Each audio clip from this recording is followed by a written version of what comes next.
সাভার আশুলিয়া এলাকা জুড়ে কিশোর গ্যাংয়ের দৌরাত্ম্যে অতিষ্ঠ সাধারণ মানুষ। সেখানে এক মাসে কিশোর গ্যাংয়ের হাতে খুন হয়েছে 4 জন, কিন্তু তাদের নিয়ন্ত্রণে পুলিশের কোনো তৎপরতা দেখা যাচ্ছে না বলে অভিযোগ এলাকাবাসীর। সাভারের ঢাকা আরিচা মহাসড়কের রেডিও কলোনি থেকে পাকিজা মোড় পর্যন্ত সড়কটিতে রাতে নামতে ভয় পান এলাকার মানুষ। সাভার রেডিও কলোনির জালেশ্বর এলাকার সিসিটিভি ক্যামেরায় দুজনকে ঘোরাঘুরি করতে দেখা যায়।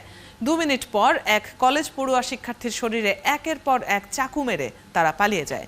পরে স্থানীয়রা সেই শিক্ষার্থীকে উদ্ধার করে এনাম মেডিকেল কলেজ হাসপাতালে ভর্তি করে। 16 দিনে হাসপাতালের বিল দাঁড়িয়েছে 7 লাখ টাকার ওপরে।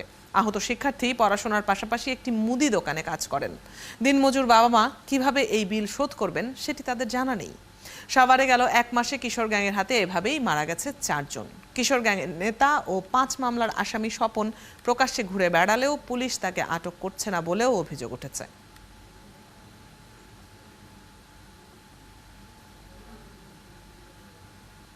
কিশোর গ্যাং নিয়ে 2022 সালে করা পুলিশের প্রতিবেদন বলছে সারা দেশে এমন গ্যাং আছে অন্তত 173টি। বেশিরভাগ বাহিনীর সদস্য 10 থেকে 50 জন পর্যন্ত। বিভিন্ন অপরাধে প্রায় 900 জনের বিরুদ্ধে মামলা হয়েছে 780টি। এলাকার রাজনৈতিক ও অপরাধ জগতের প্রভাবশালীদের ছত্রছায়ায় এরা বেড়ে ওঠে। অন্য এলাকার মতো গত কয়েক বছরে সাভার আশুলিয়ার কিশোর গ্যাংগুলো ভয়ঙ্কর হয়ে উঠেছে। এক মাসে এদের হাতে 4 জন খুন হওয়ার কথা বলছিলাম, আর আগে গণধর্ষণের শিকার হয় এক কিশোরী পোশাক শ্রমিক। কেন কিশোর বয়সে তারা অপরাধে জড়িয়ে পড়ছে?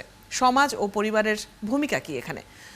এসব নিয়ে কথা বলবো। আমাদের সাথে আছেন ঢাকা বিশ্ববিদ্যালয়ের সমাজ কল্যাণ ও গবেষণা ইনস্টিটিউটের সহযোগী অধ্যাপক ডক্টর তৌহিদুল হক। আপনাকে স্বাগত জানাচ্ছি সংবাদ বিস্তারে। সারা দেশেই এলাকায় এলাকায় কিশোরদের অপরাধে জড়িয়ে পড়ার যে প্রবণতা দেখা যাচ্ছে, এর পেছনে কি কারণ দেখেন? কেউ কেউ বলেন যে বয়সে ছোট হওয়ার ফলে আইনি কিছু ফাঁকফোকরের সুযোগ নেয় অপরাধীরা, এমনটা কি? রুবাই অদিতি, আপনাকে অসংখ্য ধন্যবাদ। আপনি এবং যারা এই আলোচনা শুনছেন সবাইকে শুভেচ্ছা জানাচ্ছি। দেখুন, আপনি সারা দেশের 2022 সালে কিশোর অপরাধের চিত্র এবং একটি প্রতিবেদনের মধ্য দিয়ে সাভার এবং আশুলিয়ার যে অবস্থা, যেটি আমরা দেখলাম, যেখানে কিশোর অপরাধীদের বা গ্যাং এর সদস্যদের যে দৌরাত্ম্য, এর পিছনে আসলে অনেক কারণ রয়েছে। কারণগুলো এরকম যে এক একটি গ্যাং তৈরি হওয়ার পিছনে কিংবা এই গ্যাং এর যারা সদস্য, তারা কেন এই গ্যাং এর সদস্য হলো বা অপরাধের সাথে জড়িত হলো, সেটি এক একজন সদস্যের পিছনে এক এক ধরনের কারণ বা প্রেক্ষাপট রয়েছে। কারণের চেয়ে আসলে আমরা প্রেক্ষাপট শব্দটা এখানে বলতে চাই। কারণ এই কারণেই বলতে চাই যে আসলে যেটি দেখা যায়, যে আমরা গবেষণা করেও দেখেছি যে আসলে এই প্রেক্ষাপটগুলোর পেছনের যে উপকরণগুলো থাকে বা পরিস্থিতিগুলো আছে সেগুলো কেমন, যে কারণে আমাদের এখানে এই গ্যাং একটা অপরাধ সংস্কৃতির একটা মাত্রা বা একটা পরিবেশ বা পরিস্থিতি তৈরি করতে পেরেছে। সেটি হচ্ছে যে আমরা কয়েক ধরনের বাস্তবতা দেখি। প্রথম বাস্তবতা হলো যে আমার যে সমস্ত পরিবারগুলো সুযোগ সুবিধা বঞ্চিত অথবা প্রান্তিক অর্থনৈতিক অবস্থার যে পরিবারগুলো রয়েছে, সেই সমস্ত পরিবারে কিন্তু তার এই কিশোর অথবা বয়সে তরুণ যারা সদস্য যারা রয়েছেন, তাদেরকে যোগ্য করে গড়ে তোলার ক্ষেত্রে যে ক্যাপাবল যে অভিভাবক অথবা যে প্যারেন্টিং যে ব্যবস্থা, তার অনুপস্থিতি রয়েছে। এবং এই সমস্ত তরুণদের একটা বড় অংশ কিন্তু পড়াশোনার সাথে সম্পৃক্ত নেই, থাকলেও তারা ড্রপ আউট অথবা ঝরে পড়া শিক্ষার্থী। এবং এর মধ্যে দিয়ে আসলে সে করবে কি? এই যে সারাদিন যে অলস সময় কাটানো কিংবা পাড়া মহল্লায় ঘুরে বেড়ানো, এভাবেই কিন্তু এই ধরনের একটা বখাটে তার একটা অ্যাসোসিয়েশন অথবা একটা একটা সঙ্গী বা একটা সঙ্গ তৈরি হয়। এবং এদের এদের উপরে নজরটা পড়ে যারা এলাকায় যার বিভিন্ন স্বার্থ উদ্ধার করার বা নিজের কাজে ব্যবহার করতে চায়, বিভিন্ন স্বার্থকে চরিতার্থ করে নিজের অবস্থার পরিবর্তনটা ঘটাতে চায়।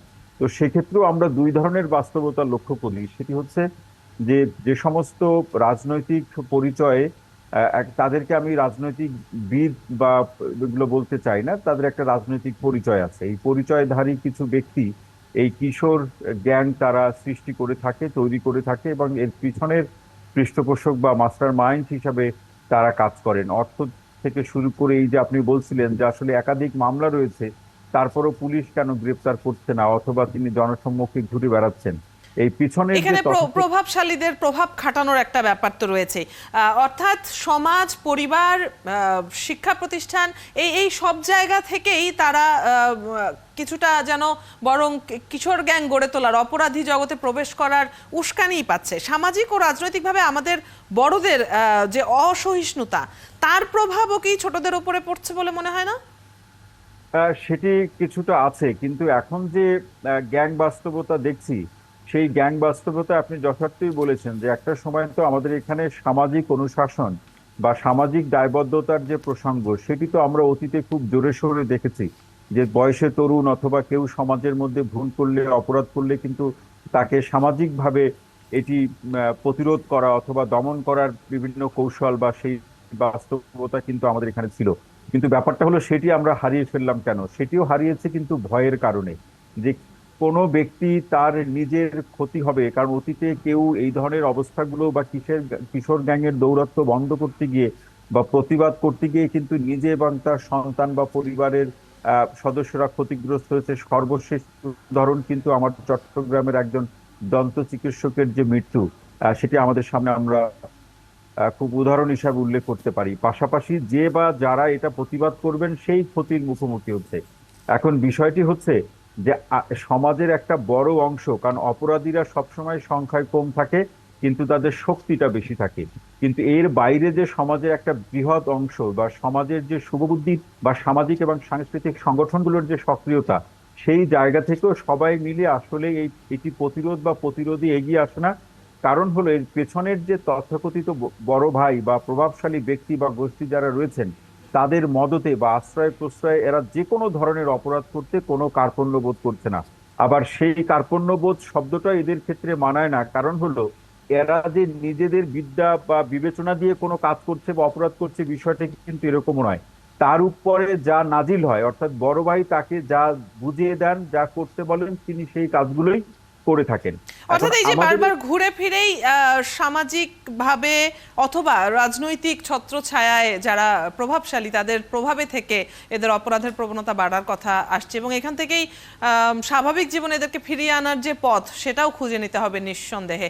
আমরা এই আলোচনায় আসলে আর সময় দিতে পারছি না, তবে খুবই গুরুত্বপূর্ণ একটি বিষয়। আর যেভাবে কিশোর গ্যাংয়ের দৌরাত্ম্য বাড়ছে, তাতে এই বিষয়গুলো নিয়ে আরো অনেক গভীরভাবে আলোচনারও প্রয়োজন এবং সমাধানের পথে হাঁটারও নিশ্চয়ই প্রয়োজনীয়তা রয়েছে। আপনাকে অনেক ধন্যবাদ আমাদের সাথে আজকে যুক্ত হবার জন্য। ঢাকা বিশ্ববিদ্যালয়ের সামাজিক সমাজ কল্যাণ ও গবেষণা ইনস্টিটিউটের অধ্যাপক, সহযোগী অধ্যাপক ডক্টর মোহাম্মদ তৌহিদুল হক আমাদের সাথে এতক্ষণ যুক্ত ছিলেন আলোচনায়।